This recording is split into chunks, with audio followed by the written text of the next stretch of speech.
Okay, here's a lesson in how to feed the cats.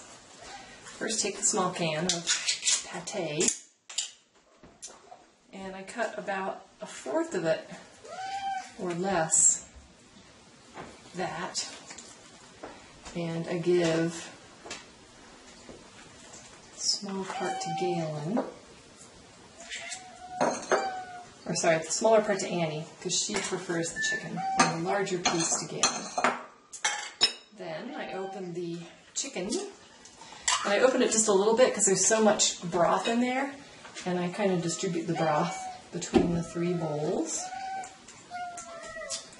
And then I open it the rest of the way and give Eddie about half the can. I'm breaking it up. Then I give Annie about almost the whole rest of it. And I give Galen a little bit.